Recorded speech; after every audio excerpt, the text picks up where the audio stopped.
ఈ చర్చిలో గత 6 సంవత్సరాలుగా ఎల్లా అబ్రహాం గారు మరి విశేషమైనటువంటి దేవుని పరిచర్యలో ముందుకు వెళ్తూ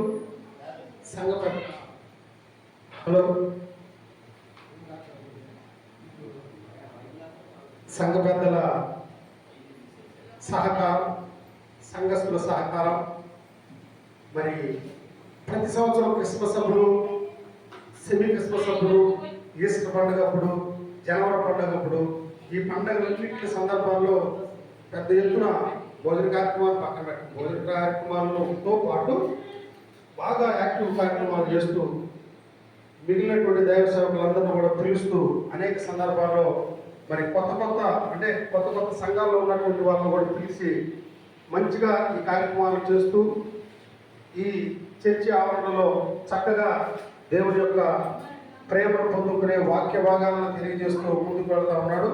నేను అందుకని నేను ఎల్లా అబ్రహాంని నేను మనస్ఫూర్తిగా అభినందిస్తూ ఈనాటి కార్యక్రమానికి పెద్దలు, గౌరవనీయులు, మరి ముఖ్య అతిథిగా వచ్చినటువంటి వారు, అదేవిధంగా ముఖ్యంగా మీ అందరూ పిలువబడినటువంటి గౌరవ పాస్టర్లందరికీ కూడా మరి ఈ సంఘం అభివృద్ధి కొరకు ప్రార్థన చేయాలని మరొకసారి కోరుకుంటూ, ఈ గోడల మీద మరి 11 వాక్యాలు రాశాడు.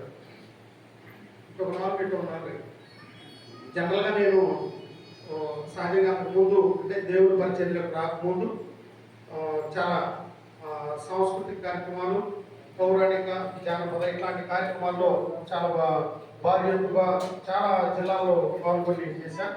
అందుకని ఈ చూడగానే నాకు పద్యం గుర్తుకొచ్చి అది పాడాలని నేను మీకు ఒకసారి ఆలకించండి. తప్పుడే ఉండబోతామో మీరు చూడాలి. అక్కడ నుంచి మొత్తం చక్కగా చూడండి. నేను పద్యంలో వాటన్నింటినీ బాడీ చూస్తాను.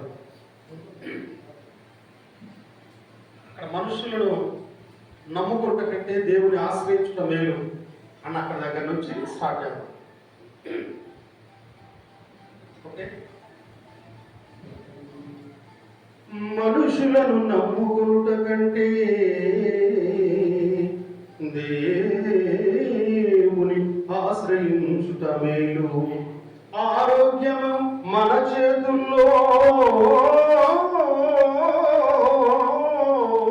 ఆయుష్ దేవుని చేతిలో.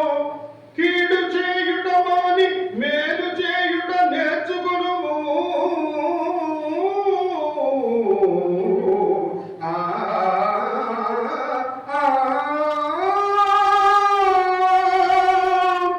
ముదిమి వచ్చు వరకు నిన్ను ఎత్తుకును వాడు దేవుడే.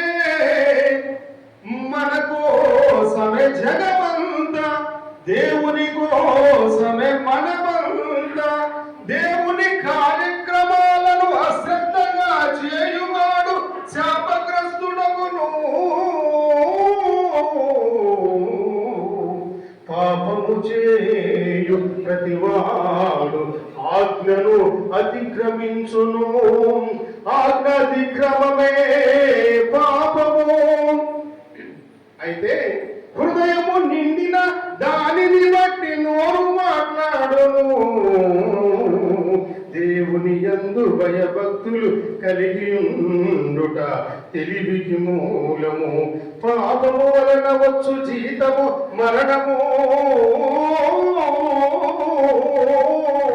విస్తారమైన మాటల్లో దోషము ఉంటుంది. చివరికి నిన్ను వలే